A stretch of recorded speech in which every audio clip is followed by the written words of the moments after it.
ஓம் அகதீசாய நம. ஓம் அகதீசாய நம. ஓம் அகதீசாய நம. வாழ்வில் தெரிந்தவன் பொருள் வரும்போதே நற்காரியம் செய்து கொள்ள வேண்டிய உணர்வு வரும். நற்காரியம் செய்து கொள்கிற உணர்வு வந்தாவே புண்ணியம் வந்து விட்டது. இல்லை என்றால் மனைவி மக்கள் அது இருக்குது, யாரும் செய்ய வேணாம்னு சொல்லவில்லை, ஞானிகள் செய்யத்தான் சொல்வார்.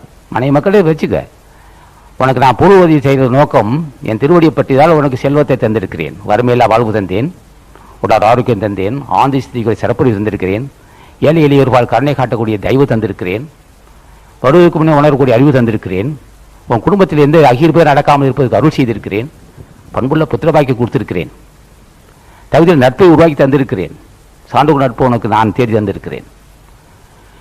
இத்தனையும் தந்த நோக்கம் உடல் ஆரோக்கியம் தந்ததும் என் கருணைதான், குடும்பத்தை அமைதியாக இருப்பதும் என் கருணைதான், பண்புள்ள புத்திரபாக்கியம் தோன்றது என் கருணைதான், தகுதியுள்ள சான்று நட்பு அமைத்து கொடுத்தது நான் எனது அருள்தான்.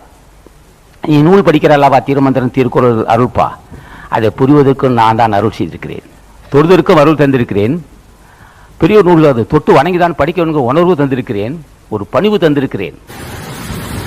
நீ பணிவாக நடந்து மற்றவரிடம் பணிவாக நடந்து கொள்வதற்கு நான் கொடுத்த அறிவு அது இல்லை என்றால் அப்படி தலை நம்பிருக்கிறேன்.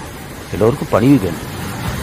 நம் வீடு நோக்கி ஒரு இடம் பணிவாக நடந்து கொள்கின்ற பண்பு வேணும் என்றால் நான் கொடுத்த அறிவுடாது. இல்லை என்றால் யான் என்ற கர்வம் கொண்டிருப்பான். எங்கே ஒருவனுக்கு யான் என்ற கர்வம் இருக்கோ அங்கே வினை பாவத்தை சூழ்ந்திருக்குன்ற அர்த்தம். பாவம் மிகுதியாக இருந்தால்தான் தலைநம்பி இருப்பான். யார் சொன்னால் கேட்க மாட்டான்.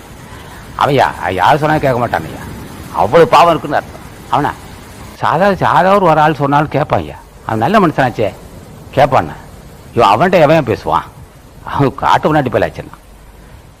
ஏயா இந்த மாதிரி காட்டு மனிதனை காட்டு முன்னாடி என்று சொல்லுகின்ற அளவுக்கு என்னையா குணை கேட்டுனா. வினை சூழ்ந்திருக்கு, யான் என்று கருவம் இருக்கு. வினை சூழ்ந்திருக்கு மற்றவனை மதிக்க மாட்டேங்கிறான், வினை சூழ்ந்திருக்கு யாரும் பணிந்து பேச மாட்டேங்கிறான். ஒருத்தர் பணிந்து பேசுகிறான் என்றாலே நல்வினை உண்டுதுன்ற அர்த்தம். நீ யார் என்ன சொல்றது, யார் எனக்கு அவ பிரியாமன் சொன்னான்றோம். கல்வி கற்றதே பணிந்து நடப்பதற்குத்தான் என்று அறிகின்ற அறிவு வந்தாவே புண்ணியம்தான்.